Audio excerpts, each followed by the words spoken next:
Welcome to Spiritual Happy Hour. What's in your drink? Oh, wait.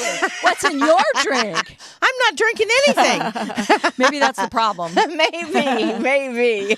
So before we get started, I just want to thank the amazing Master Randy Luna for the music that he brings to Spiritual Happy Hour. Isn't he just wonderful? He is amazing. And the other person that you don't get to see here with us very often is Carl Phenologist Fink, who is our director and behind the cameras, and he makes this all possible. We are so grateful for that guy. And we are so grateful for you. Oh, thank you. The joy. Well, thank you, Marilyn. Yeah. I don't know what to say. You caught me speechless. That doesn't happen very often. So, what have you been thinking about lately? Well, I have been thinking about what my spiritual happy hour is, and the only thing that I could come up with is divine order and then an expletive. Can you do that without getting struck by lightning? Yes. Oh, okay. I've been saying is that kind of like the spiritual 2x4? I've been saying that a lot. Divine order, bullshit. We need sound effects there, I think. I think Randy can get on that one. I think so. But, I've been thinking, what is divine order anyway? And how can that be? And I kept coming back to a story from my previous lifetime in this lifetime that I've never, ever told. And every time I think of this spiritual happy hour, that story comes up. So you never even told me? I thought I heard all your stories. I don't think I have ever told you. And if you're willing to listen, I'm going to tell you and you and you and you and anyone else who wants to hear. Because I've been thinking a lot about divine order and what it actually means. And I know we're to trust in divine order. And I know that it's a process. And I know that sometimes it seems difficult. I know that with all the challenges going on in the world and thinking about, what the hell is happening? How can horrendous things like war be a part of divine order? Well, let me tell you a story about a time in my life when I really didn't know what divine order was. I really didn't think about it at all. I was working, struggling, living in Kansas City with a 4-year-old wonderful little boy. I was a single parent, divorced after 3 years, worked 2 jobs at a time. I read an article in some magazine somewhere that said, if you're single for 5 years or more, the chances of you ever getting married are next to none. I thought, oh my gosh. I have no idea where the article came from, but it kept playing over and over and over in my mind. Anyway, through this struggle, I dated a few people, very few. And then one, when my son was 2 years old, really stood out amongst the others. I remember when I met him the very first time. He was in my apartment for 17 minutes. A friend brought him over for me to meet him. Everything in my body went off.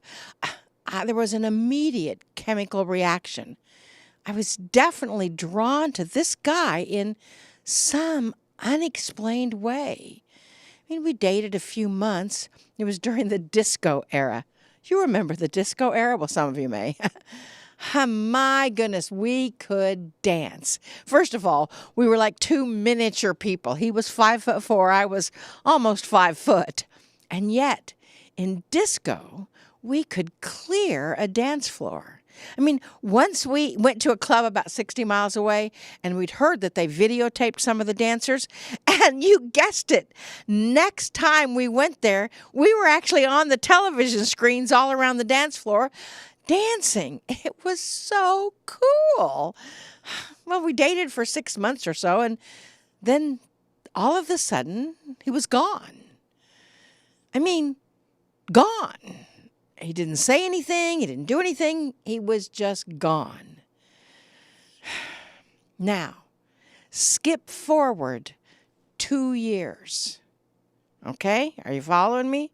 2 years later, I had moved from Parsons, Kansas to Kansas City and was aching for a sweetheart, a boyfriend, someone who would help me and my son survive. I mean, I really wanted to get married. I wanted to get married before the 5-year mark, from that article. I attended a local church, not a New Thought church, but Community Christian Church near the plaza in Kansas City. It was a beautiful church. I didn't attend very regularly, but that day that I went, the subject was prayer and how God answered prayers. So, as lonely as I was, with 2 jobs, not really any friends to speak of, even at church, I didn't get involved at all, I started praying. I started praying for a husband. I look back at that time and I have to chuckle. I was so naive. You can't yearn for something like that to happen. It doesn't do that. It doesn't help. It doesn't help anything. Yearning assumes that it's not already in your field. Anyway, I know that now. I didn't know that then. I started dreaming about someone and about being in relationship with someone. Now, keep in mind, I wasn't channeling. I wasn't metaphysical. I didn't believe in any of that stuff that I am doing now. I was young and lonely for adult company beyond my little boy. I dreamed about this man. I couldn't quite see all of his face, but I dreamed about him. And yet, in my dreams, we seemed to be in love. I prayed and prayed for him to enter my world. One day, I was particularly lonely, and after my son went to bed, I was praying for my husband to come to me. And within 10 minutes, this guy who I had dated before 2 years earlier and danced the disco with 2 years before called me out of the blue. A direct answer to my prayers? Right. If I knew what divine order was at that time, I would have thought, whew, divine order. We got together the next night. We talked all night long. We had never really been intimate together, but we just talked and danced and talked and played, and we talked that night, all night long. I will always remember that at 5 a.m., my son got out of bed because he heard us laughing and talking, and he recognized this man. When he left before, my son was only 2 years old, but he recognized him. Again, divine order? Well, 30 days later, we were married. An answer to my prayers. It was maybe the last impulsive thing I have ever done. After we were married, I realized he was probably manic depressive. He had very highs, very lows emotionally.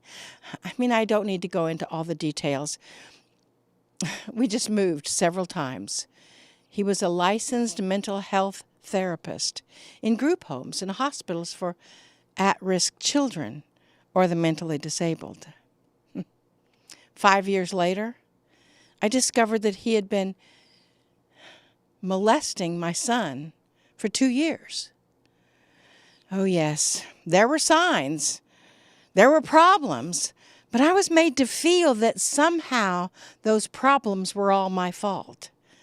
I don't have to get into all that now. My point is, when I found out, I took immediate action. I took my son and left. He was 9 years old at the time. We went through the whole court system, the hearings, the divorce, the detectives. The first time I ever heard the whole story of the molestation was when my son told the detective when and how it had happened. I was shocked. The police went to arrest him, but he had checked himself into a mental institution in Rolla, Missouri. And I learned that you can't arrest someone that's in a mental institution. He had cleared out our checking accounts. I mean, I had to move all of our furniture and stuff out of the house. Otherwise, I would lose the furniture because I couldn't pay the rent. I had nothing. I think I was making like $5 or $6 an hour managing a bookstore. Needless to say, I continued on. I actually prosecuted him for child abuse. Finally, there was a hearing. The attorney convinced me not to go through a whole trial because my son would have to testify in court with his abuser there staring right at him. He was up for 37 years. He got 7 and was out in less than 3 for good behavior. I'm telling you this because sometimes it's really difficult to believe in divine order. Sometimes it's really challenging to think that in the middle of wicked things that are done by others, they can still be a part of some divine plan. What happened after that? Well, we both, my son and I, got 4 to 5 years of free counseling. Within the next 7 to 8 years, we tried to move on with our life. I went on several public radio shows, a few television shows, with my identity blocked, of course, speaking out proactively to protect victims of violent crimes. I was actually a speaker in the legislature for the legislative decision to change the federal laws about having pedophiles register so the government and their neighbors can keep track of them. And I was also a part of the program that stopped having the child being required to testify in court with the abuser right there. Now they can testify in a private protected room on video.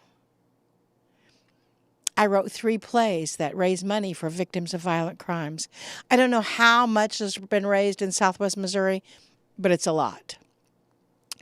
I realized that good comes from everything. Yes, it was horrible. Yes, it was challenging. When my son was growing up, we had nothing. Because all that furniture that I got out of the house, I sold. Everything that he touched for like $300. So somebody would say, "Here, I'll give you $50. And I'll say, take it for 10. The only reason I didn't murder him was because I knew that then I would go to jail. And that was one of the threats that he told my son would happen if he ever told anyone what he was doing. Divine order? Yes, it was still in place.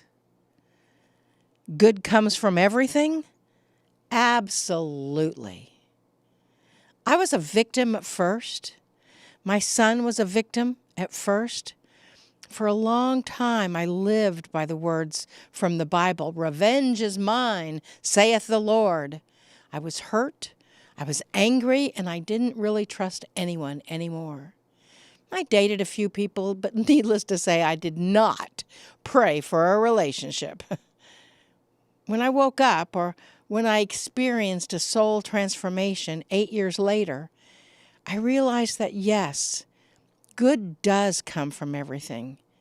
And divine order, no matter how hard it might seem at the time, is still a part of the divine that is truly within us.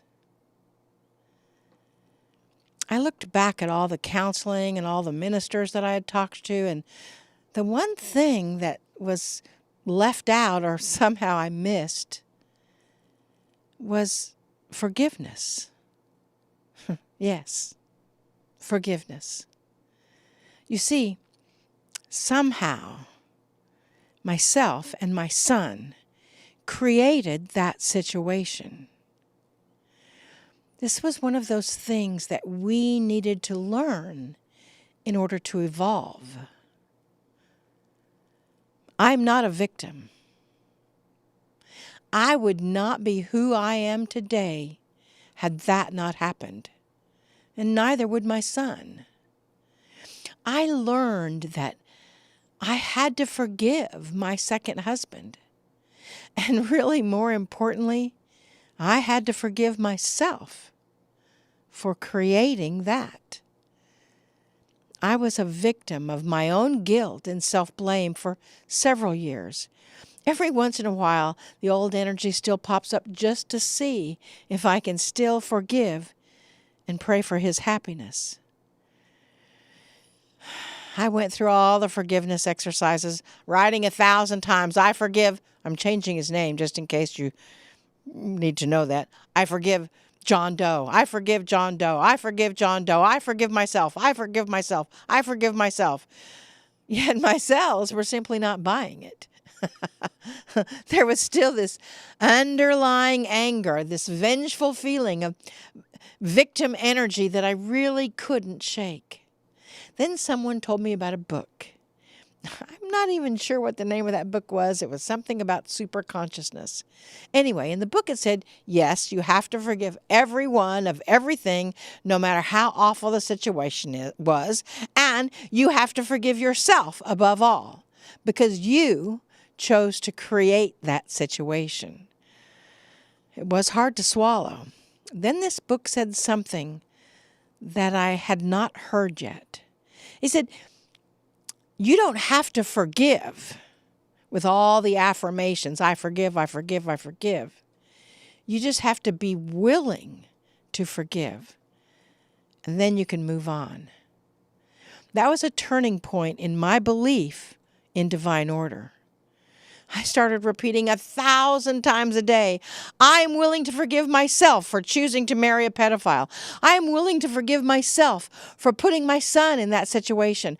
I am willing to forgive John Doe. I am willing to forgive John Doe. I am willing to forgive John Doe and recognize that he was a victim of his circumstances growing up, and that is what he knew. I am willing to forgive. And then one day, I realized that awful, sickening victim feeling had lifted. Lifted. I saw all the good that came from that trauma. I learned that some of my ancestors, some of my relatives that I knew had been molested by priests, by family members, by ministers, by neighbors. And that molestation chain stopped with me and my son, at least in my family. I realized that I helped raise thousands of dollars to help people like me and my son. I realized that the laws were changed in the country, and I had helped. In the work I do now, energetically, I can spot someone who is molested and help them through that old trauma. I realized that I was not a victim, but I was given a task. I created my life path in order to fulfill that task, to help others heal from their childhood traumas. Now, how does this pertain to your world, your life, and the state of the world right now? There are horrible, terrible atrocities going on in the world. Crimes against not just women and children, but humans. One angry group against another. Innocent people on all sides getting hurt, maimed, tortured, killed. Yet I still believe that somehow divine order is in process. I still believe that we are only a victim if we choose to be a victim. On a global scale, Forgiveness is the key. I am willing to forgive. What happened to me? What happened to my son? There was nothing. That was nothing in comparison with the barbarity of war, of terrorism, of the horrendous things that millions of innocent people go through every day. Yet people, humans, can still rise above the manure of their neighboring countries to return to the strength of who they truly are. It's not being afraid or being a victim to any situation. It's finding solutions with compassion that gives me hope. I have been a student of A Course in Miracles now for, 6 years, 7 years. I read it daily. And sometimes I don't understand the message. I just know that the premise goes into my energy field and into my beliefs.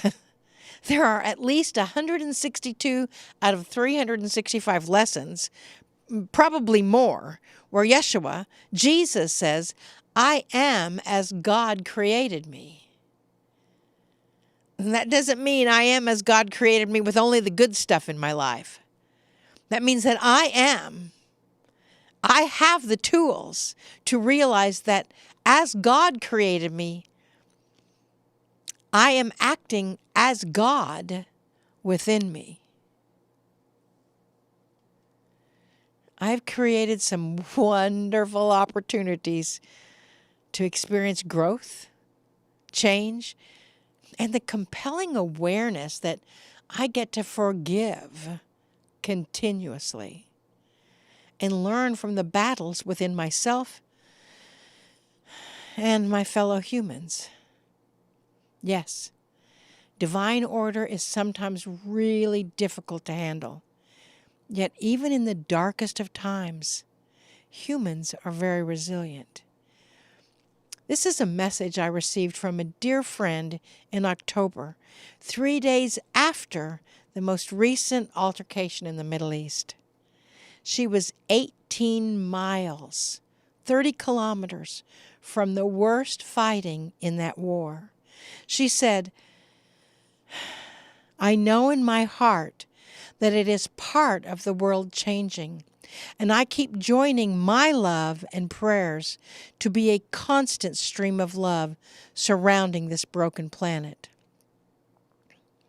I have faith that the world is rising from the ashes of all the disasters. Our part, as sad and hard as it is to help change the old vibration to a new, more loving, coherent one. I just love and imagine better solutions for all. If she and her family, having lost several friends and relatives already in just 3 days, if she can hold the faith and resolution, so can we all. Trauma, war, violence in our past? Divine order. It is to help us grow in our strength and courage. War, violence in our presence? Yes. Divine order as we create a better world. We are not victims. We are divine creators. Let us hold that space for the divine order of the world with love and compassion as we listen to the Master Randy Luna's original music and then a message from Adironda and the Council of Light.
Ah, so it is good day to you, ah? Good day to you, good day to you, good day to you.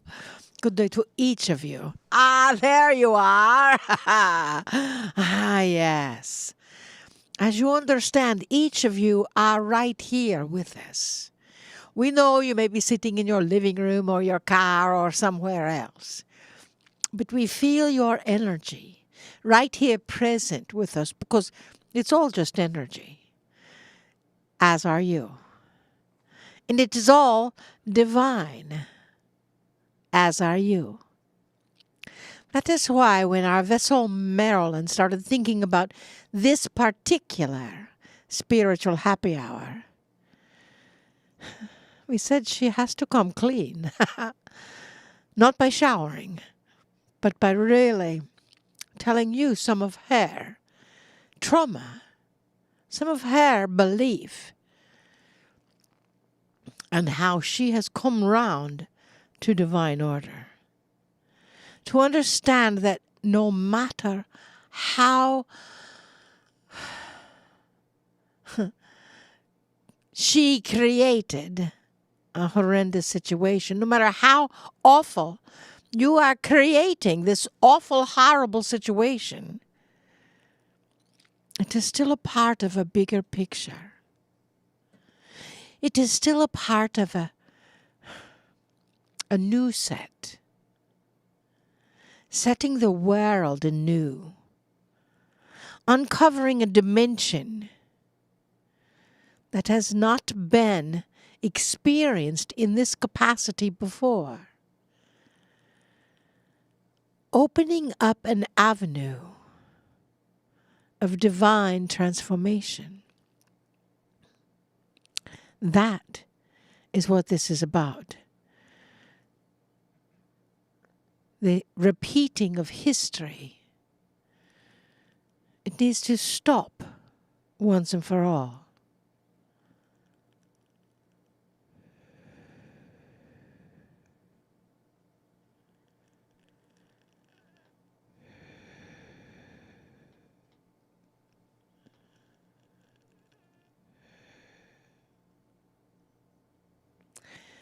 Dearly beloveds, my beloved friends,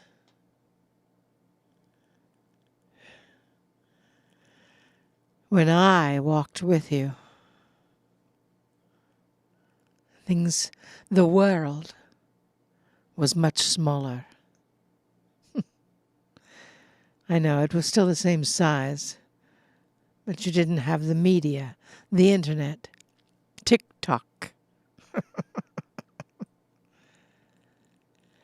A way that something can happen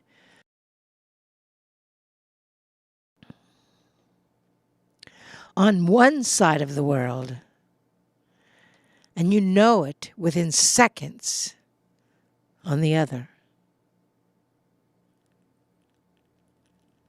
We didn't have the weaponry that you have now. We didn't have the words to describe them that you have now. But that doesn't make it any better or any worse.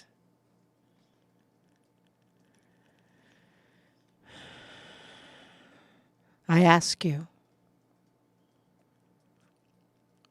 keep your faith. Keep your trust in humanity. That despite the wars happening in multiple places on your wonderful Mother Gaia, people are still at their core, at their essence, love. I ask you to hold the faith and to know that this world, your world, is experiencing something new. Something expanded over what has been before. It is time for you to step up to the plate, to step forward, and remind those what love is. Love is all there is.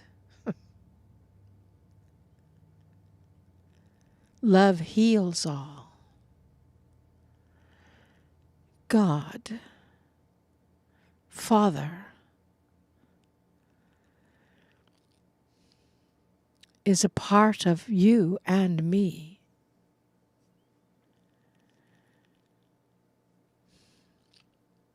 Our teacher,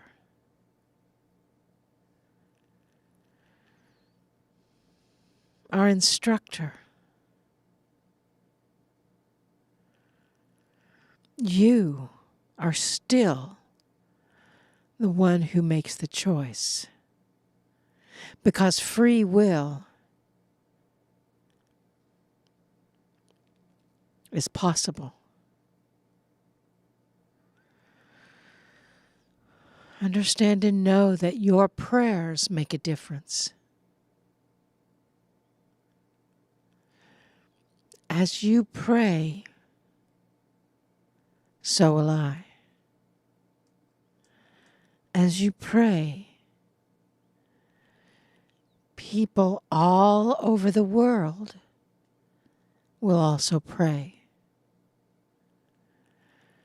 And that has the capability to shift the collective consciousness on this planet.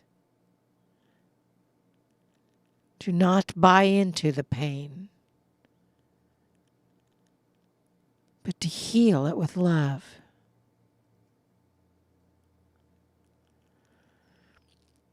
Love does conquer all. Please, love with me and pray for the willingness to forgive.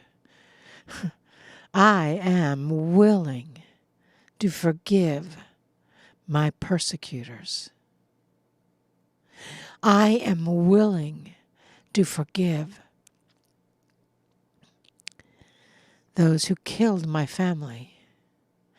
I am willing to forgive those who tortured my friends.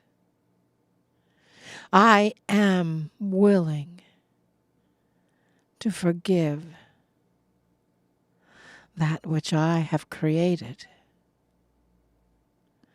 I am willing to teach love forever. Toda. Toda. Toda.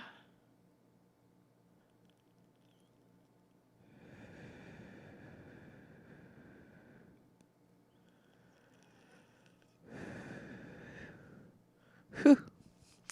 Well, now you've heard it from the Master. Trust that faith, dearest. Believe in that faith. We love you. We love each and every one of you. Whether you watch this video or not. We are you. Because we see you in the heart. Namaste.